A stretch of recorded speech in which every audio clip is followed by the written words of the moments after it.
I'm Alex Sharfin, and this is the Momentum Podcast, made for empire builders, game changers, trailblazers, shot takers, record breakers, world makers, and creators of all kinds. Those among us who can't turn it off and don't know why anyone would want to. We challenge complacency, destroy apathy, and we are obsessed with creating momentum so we can roll over bureaucracy and make our greatest contribution. Sure, we pay attention to their rules, but only so that we can bend them, break them, then rewrite them around our own will. We don't accept our destiny, we define it. We don't understand defeat because you only lose if you stop, and we don't know how. While the rest of the world strives for average and clings desperately to the status quo, we are the minority, the few, who are willing to hallucinate there could be a better future, and instead of just daydreaming of what could be, we endure the vulnerability and exposure it takes to make it real. We are the evolutionary hunters, clearly the most important people in the world, because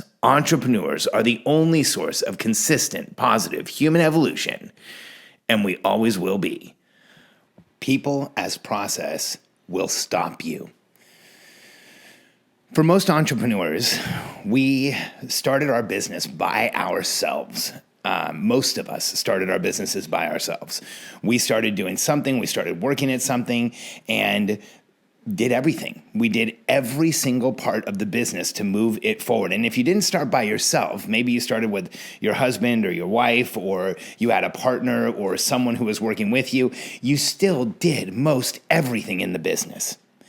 And so what we do from doing everything, in order to grow that business, we have to start figuring out how to offload pieces of what we do. And one of the things I actually coach people to do, tell people to do, is to, rather than start trying to hire people, when you're at the point where your business is growing, to where you've gotten that initial momentum going and now you need some help, you don't have enough time, you could be doing more, you could be making more, you start outsourcing pieces of what you do to people or to companies or to whatever you can. Like maybe you need to get the right type of software to make you more efficient, or maybe you need to find a outsourced executive assistant, or you need someone to come in and help you lead generate or build funnels, or what is it that your business needs next? And you can find people to work and give you those things. In fact, you can even build a business to where you can cover the things that you need by using people as part of your process, right? You put them in, like you can get a contractor for a couple of hours a month to do different things, different contractors, and you can build an entire company that way. But here's a challenge for every one of us. There is a limit to the growth of people exclusively as process. There's a limit to how big your company will get. There's a limit to how much you can do. There's a limit to where you will actually end up, because when you're using people exclusively as process, when you don't have people who are fully bought in and members of your team, you are the only one who is driving that business forward. Everyone else is just doing what you told them to do. And so you can't make the shift from transactional management to transformational leadership because you have literally built a business where all you're doing is transactional management. At the beginning, this is okay. But one of the challenges I've ran into a lot lately is that there's a lot of entrepreneurs out there who have built a decent company, is something that's bigger than most, so somewhere 200, 300, 400,000. Some have even gotten close to 1 million, or even a little bit over 1 million. I've even met a couple that have gotten to 2.5, and they think they can keep going without hiring a team. And I'm not saying you have to hire hundreds of people. I've met people that have $10 million companies with only 4 or 5 people on a team, but they at least have the 4 or 5 people on the team, and then the rest of them are leveraged. And again, here's why.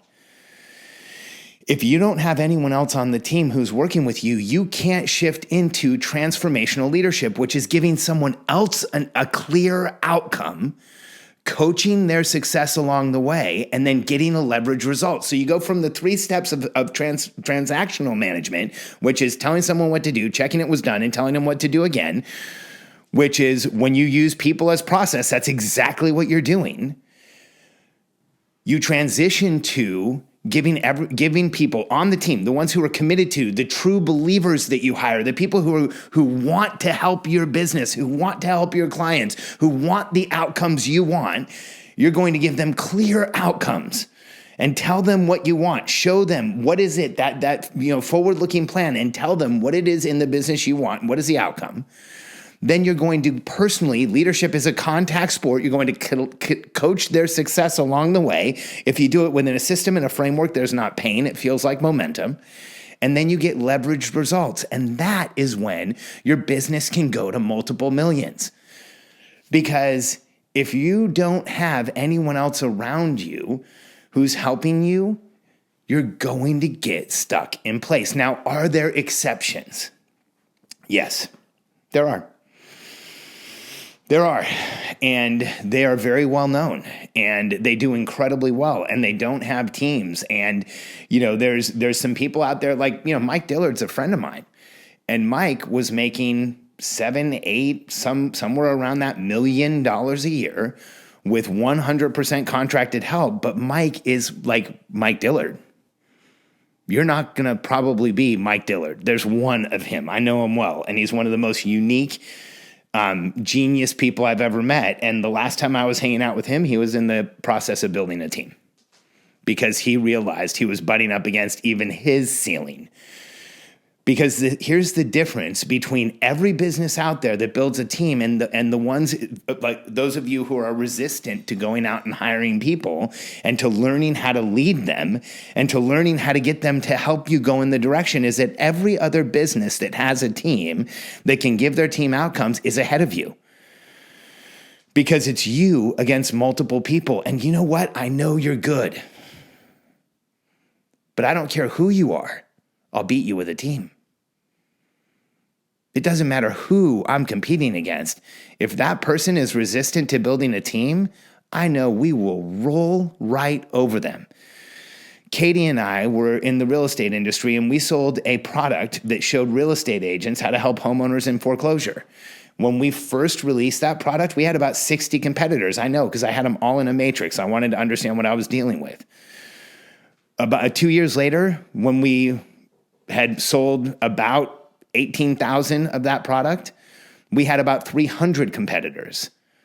And when everything was said and done, we sold 50,000 units of our product, where if you took every one of our competitors and combined their memberships or combined their sales, they probably wouldn't have reached ours. And what is the real difference? The real difference is I built a team.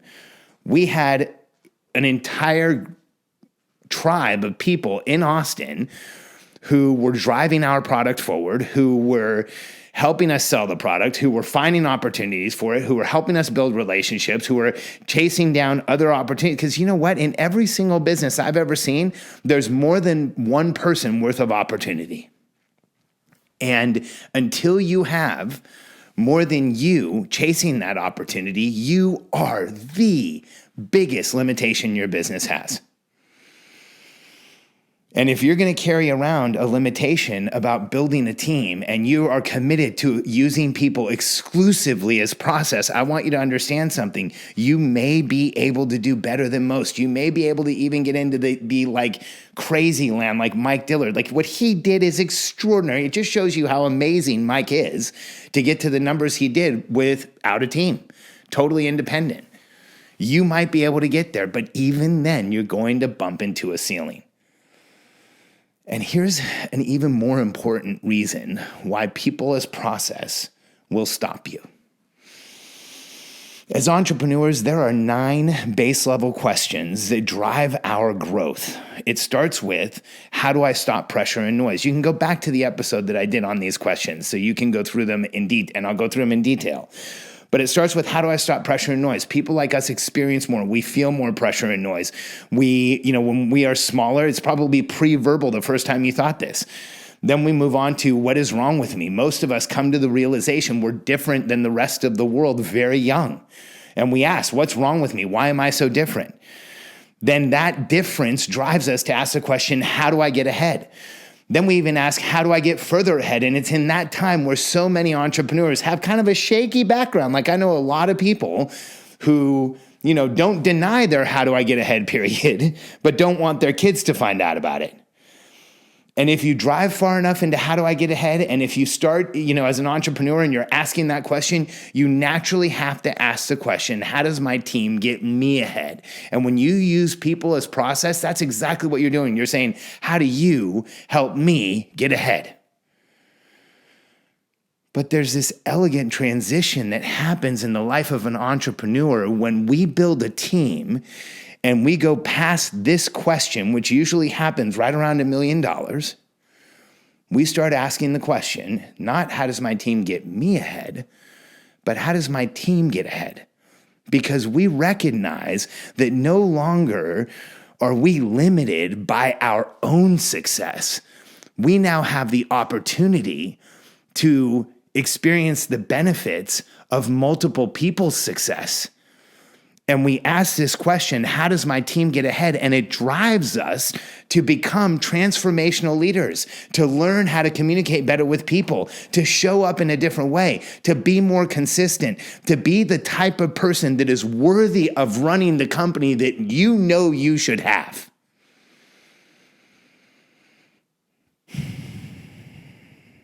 But it happens from taking the focus off yourself and learning how to help the people most proximal to you succeed. Because then you can switch to the question, how does my team get further ahead? And you'll learn how to lead at an even higher transformational level. And you'll understand how to build a second tier of leadership. And you'll see that what you've always known you are capable of is coming alive before your very eyes due to the efforts of those around you who you have brought in, who believe in you, who believe in your clients, who believe in what you do. And that experience changes entrepreneurs so dramatically that we can look at the lives of entrepreneurs throughout history. And when they ask that question, how does my team get even further ahead? The next natural question, because we've been reflected so much back by our teams. And they've shown us what we are capable of. And they've reflected back to us where our strengths and our challenges are. That we feel like we need to turn around and start helping everyone. And the next question is, how do we help others get ahead? And the ninth question is, how do we help everyone? And if you look at wildly successful entrepreneurs throughout history, they went through those questions. Bill Gates was not a popular kid in school. He was Bill Gates. The challenges he had in managing and leading people are legendary. He yelled and screamed. Gates was the CEO of Microsoft. He started the company when he was in his teens. He had a ridiculous temper. He was mean to people. At one point he was being sued by all around the world by 30 states in the United States and by attorney generals all around the world. And Gates was like public enemy number one. And he went through these transitions. He was one of those people who did way more than you should be capable of without ever asking, how does my team get ahead? But then there was finally a time at Microsoft where it had grown. He started coaching the executives around him, working with people who might replace him as CEO, like realizing that he was making a massive transition. The growth of the company exploded when he started actually working like at a different level with the people around him. And he asked that question, how does my team get ahead? And then he started really leaning into his team and the people around him and the executives and how he was coaching and mentoring people and leaving behind directions on how to run his organization because he was asking, how does my team get even further ahead? And then he started the Bill and Melinda Gates Foundation, with the question, how do we help others get ahead? And when you look at what their goals are, it's pretty much to eradicate poverty, eradicate illiteracy, and help people around the world get ahead. No one ever would have thought in Gates's early career, while he was being sued for antitrust and corruption and monopolies and all kinds of other things, that he would ever end up being the benefactor going out and trying to save the world, but he is. And I believe he got there because he didn't stop at people at process. People as process. He created enough of an opportunity that he had to build a team. And if you believe in what you're doing and you believe in where you're going, use people as process to get yourself to the level where you can start hiring that team around you that you can lead transformationally. Because I tell entrepreneurs this all the time. When you learn to lead your team transformationally, you will transform the lives of the people around you. But the person who will grow the most will be you. Don't stop at people as process, because it will hold you in place. If you're an entrepreneur who's ready to build a team, you've started to, and your business is approaching $1 million run rate, which is $83,000 a month, reach out to us. If you're ready to build the infrastructure and the world-class team around you that will help you take advantage of the opportunity you've created, you and I should talk, because I know you're tired of leaving money on the table, knowing you could do more, letting the clients that you aren't serving down, and knowing that there's more people out there you could be helping. Let me help you fix that.